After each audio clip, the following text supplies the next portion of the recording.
Hello everyone, it's Mike the Star Turtle, and this is my discussion slash predictions video for Telltale's Game of Thrones Episode 6, The Ice Dragon.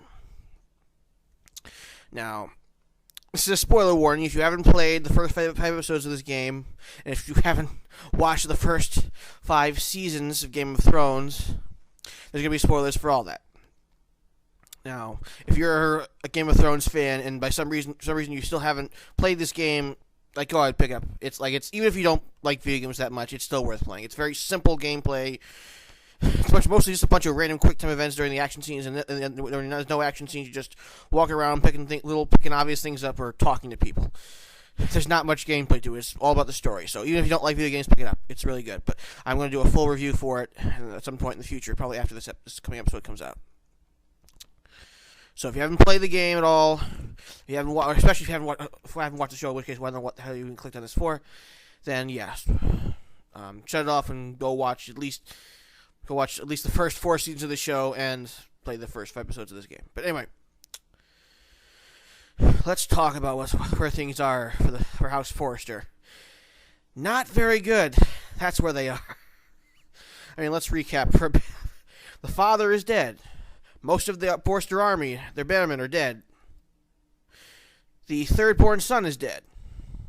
Mira is in a precarious position over in King's Landing. And pretty much the White Hills and the Foresters are now at open war, and it appears that the White Hills still have a lot more men. And now they're probably on the way to finish House Forrester off one way or the other. And, oh yeah, either Asher or Roderick got killed at the end of the last episode. So yeah, things are not looking too good. Oh, and yeah, and Garrett is in the middle of nowhere. Even if you find something that might help him, how the hell is he going to get it beyond the wall? So yeah, things aren't looking good. It's just like a speculation, just prediction type video of what may happen in the upcoming episode. As I'm recording this about 9:30 at night on Sunday, so we've only got like a day left, so it's a little late for this video. But I know me in my late videos. I definitely wanted to share this. Other people have been putting this up too, so this kind of video. So predictions. Let's start with my least favorite character. Okay, I still like her, but she's the least. Mira Forrester. My only problem with her is that everything else with Garrett and everything going on in Iron Wrath was way more interesting, or even in Essos with Asher and Beska. So whenever we would cut back to her, it just, like I said, it wasn't bad, just I was more interested in everything else, so that's why I was kind of felt a little empty whenever they cut back to her. So she's my least favorite character as a result. But she's still cool. She's better than Sansa was, right off the bat, so that's good. But I do not dislike her. I just like her the least.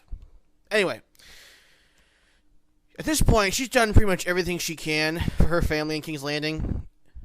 I mean, if you did it right, you cost a lot of his army. Not that it's going to make a difference, because apparently he's still got a bunch of his men, according to the screenshots. But she cost him from getting more men, so that's good. And she's like I said, there's really nothing more she can do. Because, yeah, you knew she won favor with Cersei, and Cersei got rid of Andros. The Boltons are ultimately in charge of the North. So the Lannisters don't really give a shit about what goes on in the North as long as they get their tribute and no one else is rebelling against them. So there really isn't that much Cersei can do from King's Landing. So even if she won Cersei's favor, there's really not much she can do. So at this point she just needs to get the hell out of there while she still can. Just get the hell out of Dodge. I really hope, I don't know if this is going to happen, but I really hope it happens is that Marjorie confronts her again, and it turns out that Marjorie is sympathetic because, let's face it, Marjorie would do pretty much the exact same stuff that Mira would do if she had been in that position. So it was really from what we know about Marjorie, I would totally believe that. So it'd be nice if she actually maybe takes pity or is sympathetic towards Mira's position and decides to get her out of there, because at this point their friendship is pretty much over, because she's pretty much put everything with Marjorie on hold while she does what's fit for her family, which is understandable. But yeah, she just needs to get that out of there. So I hope Mira just part ways in a decent note. Mira maybe gets her out of there and maybe takes her back. Has some of her people, trusted people, take her back to the North. Then we get a little bit of a reunion for once, which you don't usually get on the show. So it'll be nice to see on the game. Probably won't happen, but that's something I hope will happen. Otherwise, I have no idea what they're gonna do with Mira. I still don't know about Tom. I mean, he seemed like he was helping her out of the goodness of his heart, but the first when we were first introduced to him, he's like, yeah, I know people who can help you. Why would he just say that? Why would he single her out? A lot of people speculated that he actually may be a spy for Morgan, because yeah, Morgan's always been honest about being dishonest. Like, he really doesn't care about Mira. He's always been just taking advantage of any profit he could get for the Ironwood and all that good stuff. You know what I mean? But it's possible he maybe has an ulterior motive, and he's using it for something else as well. And because I don't think Tom's a spy for the Queen, and he's certainly not a spy for Littlefinger or for Varys, or else we would have seen either those two guys in the game, which we have not. So I doubt he's a spy for either of them. But I think he's going to be going to turn out to be a spy for Lord Morgan, or something, because like there's something more to him. He seems like a nice guy, but there's still something more to him. And I think there's something more to Morgan too. Like there's probably going to be a twist. Or what his motivations truly are. Oh, no, maybe it won't be. I don't know. We'll see. I'm just thinking, brainstorming. But Mira really should get out of there at this point. Because like I said, there's nothing more she can do. Now, back to beyond the wall. Garrett, Sylvie, and Cotter. I chose to bring Finn with me in both my playthroughs. And in both cases, he died. I don't think there's a way for him to survive if you bring him with you. So, I don't know for sure there's going to be anything special is going to happen. If you chose not to bring him with you, I doubt. Well, maybe in the next season. I doubt it. We'll see what happens. And yeah, so I strongly believe that Cotter's gonna die unless they find something that miraculously will heal his wounds. Because sub-zero temperatures, he's hurt pretty bad still, and they're constantly running away from the whites. And yeah, even we've seen from the screenshots that Cotter's. I mean, Garrett's gonna fight a big giant polar bear. So I'm not sure what that's about. But I really don't know what's gonna happen. Like, are they maybe never gonna find the North Grove? Maybe they'll get killed before they find it. I mean, that wouldn't be. That would certainly fit within the tone of Game of Thrones. It would suck. I really hope Garrett survives. He may die, but I really hope he survives. Because like he's like the Jon Snow of the game. We even met Jon Snow, but it'd be nice to actually. I would like to happen like in the next season, because obviously there's gonna be another season. Like I'm sure they made enough money on this game that there'd be a next season. But with the end game being set up on the show, maybe if they could continue on the story, and maybe at the very end of the game coincide with the end of the show, and maybe Garrett will return to the Night's Watch to answer for his desertion and face execution.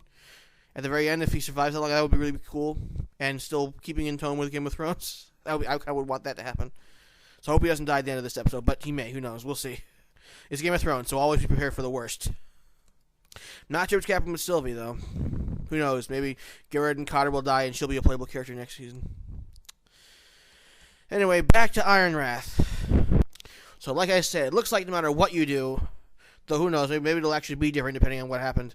But it looks like from the screenshots, no matter what you do, the Whitetail still have an army. Because I know it's said by Gwen in episode 4, I believe, that one of the two surviving sons, Ludd's two surviving sons, aside from Griff, one is a maester, and the other is fighting for the Boltons along with a bunch of their men. So it's possible that maybe the Bolton soldiers were fighting. So the White Hill soldiers were fighting with the Boltons against the Iron Board. Maybe that's cleared up, so they'll be freed up to go storm Ironwrath. Because that looks like there's gonna be a big siege. But that kind of sucks because like House White Hill still got at least several hundred men, at least maybe close to 1,000 from the looks of it. They got siege weapons and all that kind of stuff, and House Forster has what like 20 or 30 men at most. Like a lot of their pit fighters got killed in that ambush at the end of the last episode, as well as some of the few remaining bannermen. I remember Bowen from the first game. You could choose one not to save in the very first scene, the very first episode. They made such a big deal about that, though I don't know if that's really going to change anything. It'll be interesting to see if you actually see him. Maybe if he's actually alive, he'll actually fight for the Boltons or White Hills. That'll be interesting to see. At least then there was that choice meant something, because it seems like that choice meant nothing.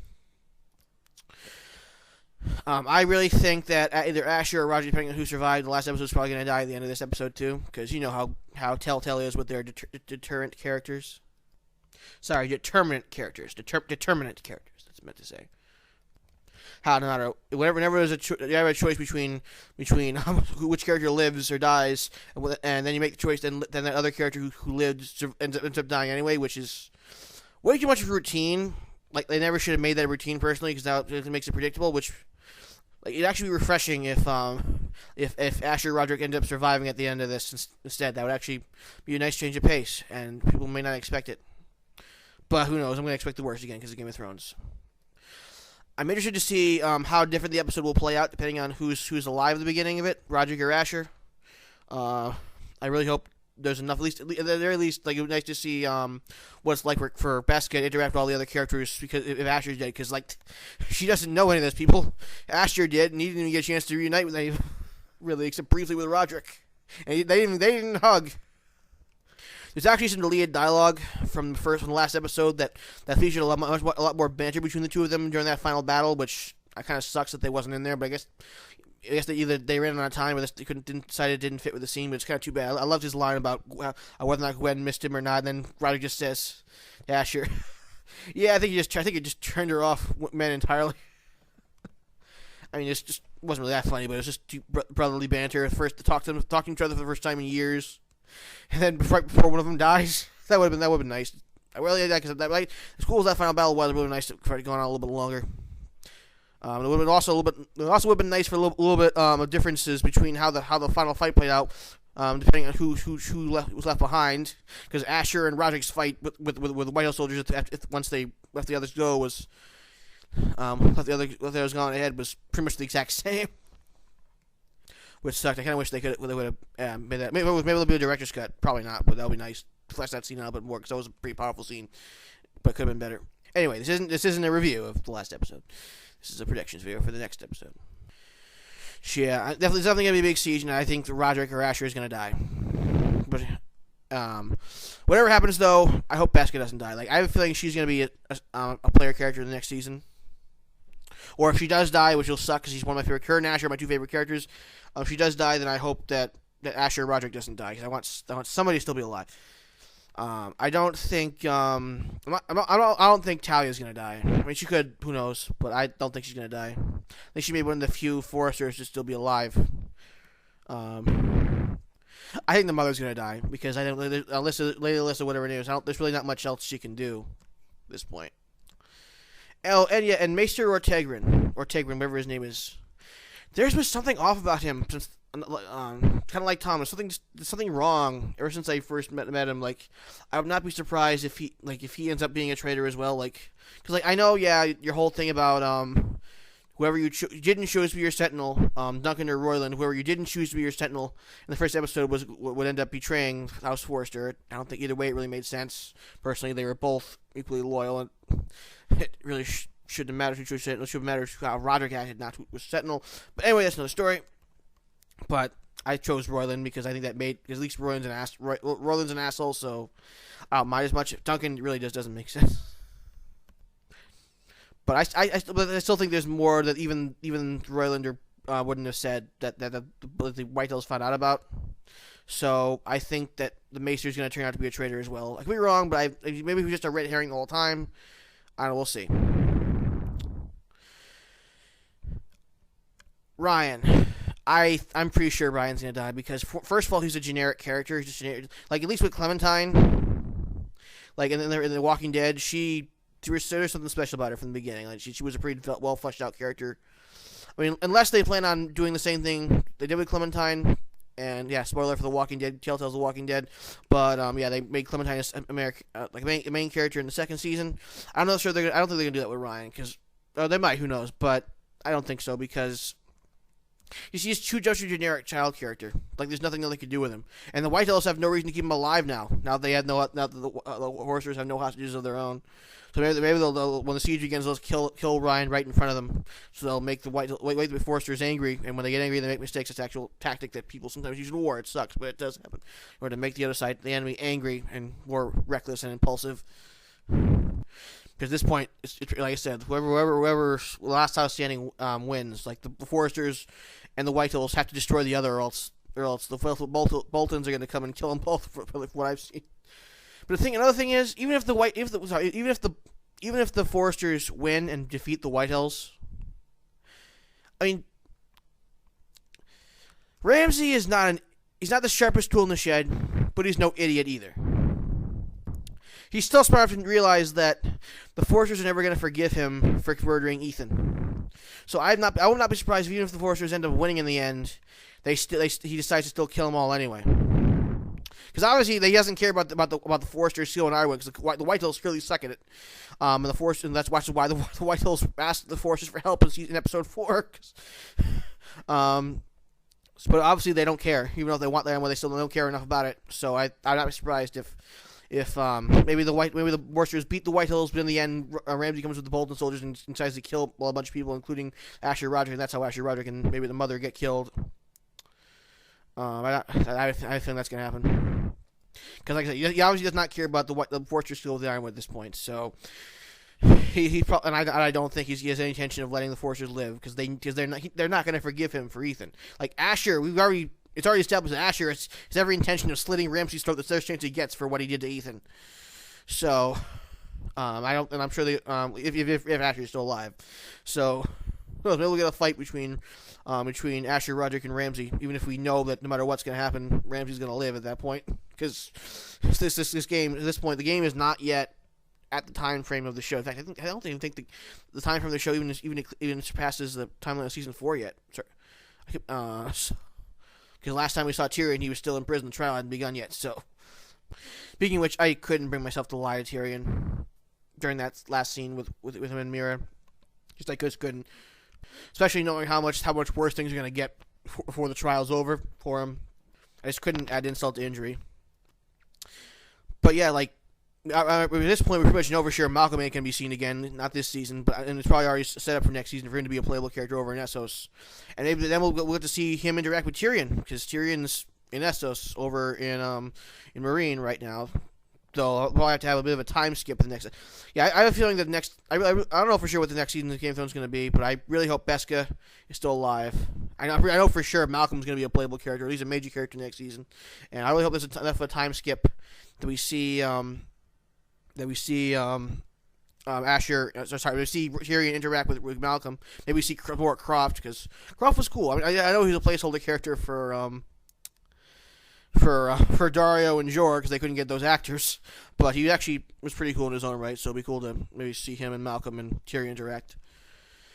And also, I really hope it might be nice to see like a lesbian relationship between Beska and Mira. That would be interesting to see, because it's pretty much established at this point that Beska's a lesbian. So, and I don't know, that'd be cool to see, because we don't really see we see occasionally see homosexuality in the show, but not that much. And obviously, it's against the faith of the Seven, according to the High Sparrow. So that too. I don't know. Like I said, I'm really not sure exactly what's gonna happen. All this is just predictions. Let me know in the comment section if you agree, disagree. Definitely looking forward to it. It's gonna be a long day tomorrow, and I'm probably gonna have to. Probably a long day on Tuesday too, because I gotta have to work probably before I really get a chance to go on my computer and play it. So that's gonna suck. I'm really looking forward to it, and I really hope it has a really good ending. Because as of yet, I have not finished the second season of The Walking Dead yet. Telltale, obviously. I've heard a lot of people complain how the ending is not that good, so I'll see what happens. Hopefully they can stick this ending. I mean, I believe this is longer than any other episode, any one of their episodes. The gap between this episode and the last, like over 2 months. Definitely longer than any episode of the series so far. This season, so I really hope it was worth it. They really took their time and made a good product. And I really hope it's satisfying, but at the same time it still does a decent job setting up next season. But at the same time, isn't all grim dark. I know there's not gonna be sunshine and smiles, but at least give us some bittersweet victory. But we'll see what happens. I really don't know. Anything could happen at this point. But I really hope, the end game is being set up on the actual show. So winter is coming, and I want to see at least some of these characters still alive. We're gonna see all the major characters going through winter, the White Walkers invasion and Dany's invasion all together when the time comes. But I like some of these characters in the game to be alive too. So maybe we can see all those events through the perspective of minor characters. So that'll be really cool. So it would be nice to see a time skip like at least the events of the upcoming season of Game of Thrones. Like, as it is, it's gonna be like we're gonna see the full series of the next season of The Walking Dead before we see the new season of Game of Thrones from Telltale. So it's gonna be wild for the next. It took almost a year. When this first episode came out, the latest season of Game of Thrones hadn't even aired yet. It was last, I forget what, I think January, a while ago now. Damn. But it's been over half a year, so like what, 6 to 8 months. So it's been a while. So it'll be a while before we get the next Game of Thrones game. And I'm also getting sick of this episodic format. Like just take your time, release the whole game at once, because at least they're committed. Unlike say a Valve Half-Life Episode 3, but they're more committed than that. But I'd rather just release the whole game at once. Like, take your time, because like this is the first time I've ever done like The Walking Dead seasons 1 and 2. I just bought them all together, and I've not yet played The Wolf Among Us yet either. But I also bought that all together. So, but I totally get why they're focusing so much on Minecraft and Tales from the Borderlands now, because they're probably sick of all the holy dark messed up shit that is Game of Thrones and The Walking Dead.